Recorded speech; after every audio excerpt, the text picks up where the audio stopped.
L'acte de création est enveloppé d'une espèce d'aura mythique. Ce mythe qui consiste à penser que l'impulsion créative proviendrait d'une sorte d'inspiration divine, que les créations originales seraient le fruit du Saint-Esprit et de la science infuse, qu'elles seraient l'apanage des génies, et qu'elles se manifesteraient aussi rapidement qu'un courant électrique embrase le filament d'une ampoule, alors qu'elles sont en définitive le résultat de mécanismes cognitifs ordinaires appliqués à des concepts préexistants. Et ce terreau très fertile à partir duquel nous cultivons nos créations est un domaine encore largement incompris, dédaigné, et donc encore l'objet de nombreux malentendus. Et ce en dépit de son potentiel créatif ô combien libérateur et donc subversif. Et ce mécanisme préalable fondamental, propédeutique, qui préside à toute création originale, mythique, c'est l'imitation. La copie. Pour simplifier, l'imitation est une modalité d'apprentissage et nous ne pouvons proposer rien de réellement nouveau avant de maîtriser parfaitement nous-mêmes le langage de notre domaine, quel qu'il soit. On est donc en train de se rendre compte que le plus sûr chemin d'y parvenir passe au préalable par l'imitation. Par exemple, on constate que tous les artistes passent par une période d'apprentissage, de formation, qui consiste à reproduire les œuvres de leur père. Le premier album de Bob Dylan contient par exemple pas moins de 11 reprises. Richard Pryor a commencé sa carrière en faisant une imitation pas très convaincante de Bill Cosby. Et le journaliste Hunter S. Thompson, à l'origine du gonzo-journalisme du personnage de Las Vegas Parano, est même allé jusqu'à recopier mot pour mot Gatsby le Magnifique de Francis Scott Fitzgerald pour, selon lui, se donner une idée de ce qu'on peut ressentir quand on rédige un chef-d'œuvre. Personne ne devient original du jour au lendemain, pas l'opération du Saint-Esprit, l'imitation est donc essentielle à l'établissement des fondations du savoir et de la compréhension. Et c'est donc seulement ensuite que les choses peuvent devenir intéressantes.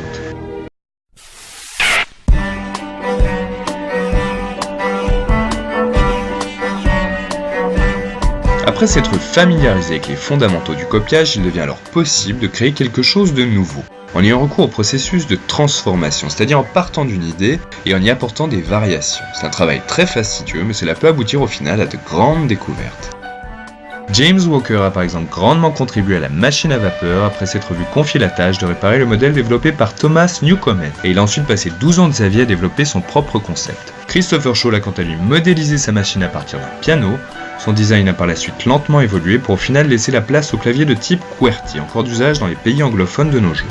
Thomas Edison n'a pour sa part pas inventé l'ampoule électrique dans la mesure où son premier brevet était en fait une amélioration apportée au premier prototype. Et il a effectivement produit le premier modèle commercialement rentable, et ce après avoir expérimenté avec quelques 6000 matériaux différents. Bien que toutes ces inventions constituent bel et bien des avancées technologiques majeures, elles n'ont pourtant en soi rien d'original. Elles sont plutôt l'aboutissement des efforts conjugués du travail de génération d'inventeurs qui ont donc ainsi contribué à leurs avènements. Et les résultats les plus probants sont donc le fruit de l'association de ces idées individuelles, et c'est en connectant les idées les unes aux autres qu'on peut donc aboutir à des solutions créatives qui peuvent changer le cours de l'histoire. Gutenberg a par exemple inventé la première presse d'imprimés aux alentours de 1440, tout en sachant que toutes les pièces essentielles qui la composent étaient déjà disponibles depuis des dizaines de décennies.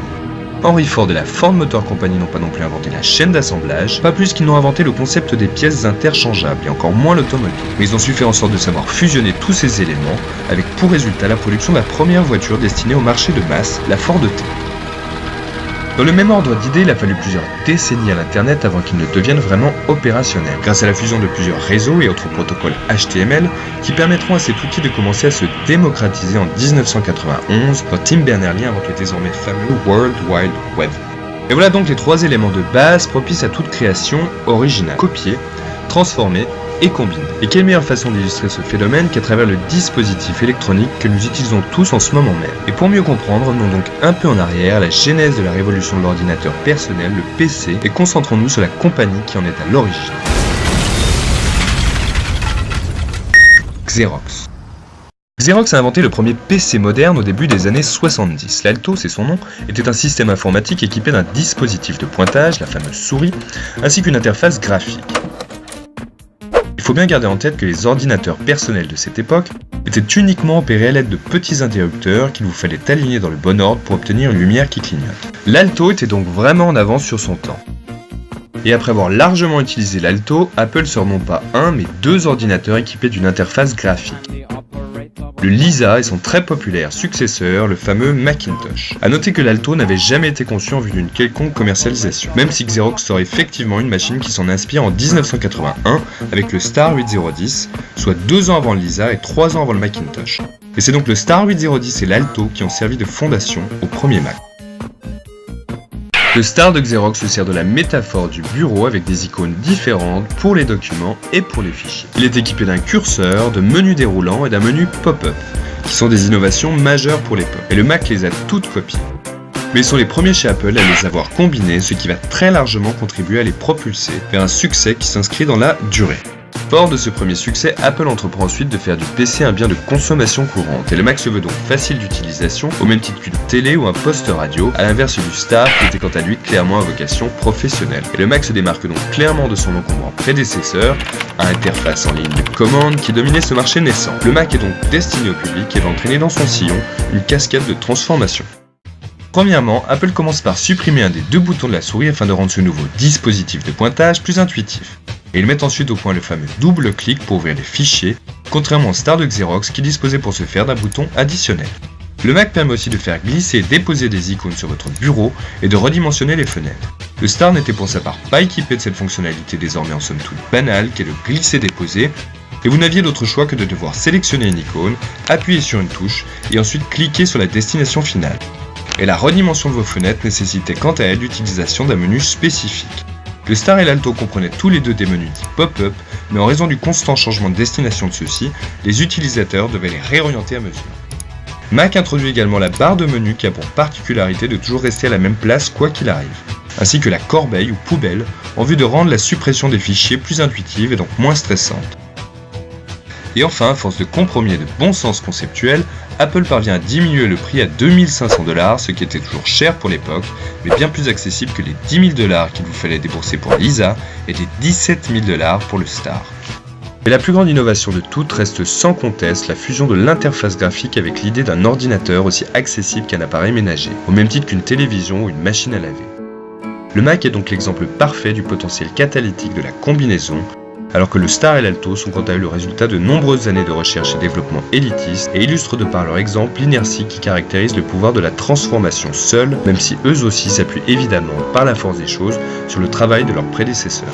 L'Alto et le Star sont en effet des branches de cette évolution technologique qui nous ramène directement au système NLS, ce même système à qui l'on doit l'introduction des fenêtres et de la souris dans les années 60, en passant par la première application de dessin interactif, et ce jusqu'au MEMIC, ce prototype qui ressemblait déjà étrangement au PC moderne quelques décennies avant même que cela ne soit possible. Le caractère interdépendant de nos créativités respectives ne cesse d'être occulté par des a priori culturels pour le moins tenaces. Mais la technologie elle-même nous démontre un peu plus chaque jour de la nécessité de notre connectivité, et ce faisant déboulonne donc un peu plus chaque jour ce mythe autocomplaisant de notre soi-disant séparation. Et ce comme révélé par la complexification systématique des implications éthiques, légales et artistiques soulevées par ces relativement nouvelles pratiques en constante mutation. Et ce sera donc le sujet de notre 4e et dernier chapitre. Imaginez si Xerox avait décidé de ne pas développer l'interface graphique, ou si Edison avait opté pour un autre champ d'expertise, ou encore si Tim Berners-Lee n'avait pas trouvé les fonds pour développer le World Wide Web. Notre monde serait-il si différent?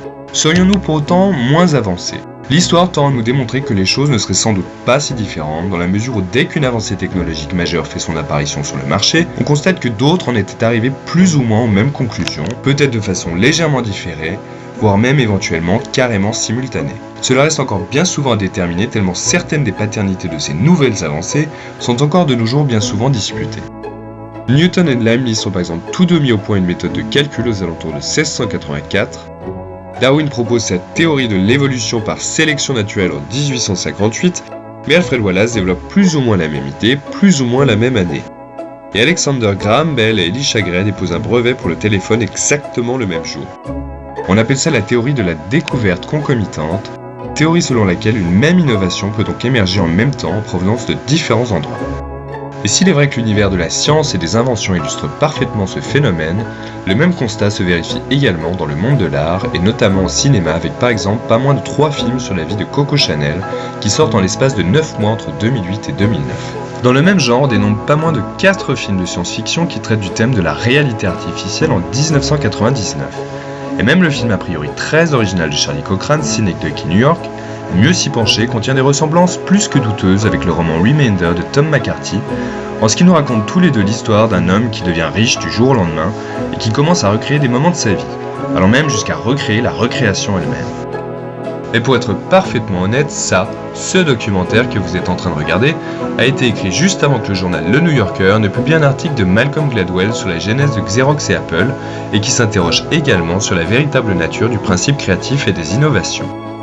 Nous construisons donc tous à partir des mêmes matériaux culturels, les mêmes matières premières, les mêmes ressources, et le hasard veut parfois que nous en arrivions au même résultat, même s'il apparaît également que toutes ces innovations semblent aussi, parfois, tout bonnement inévitables.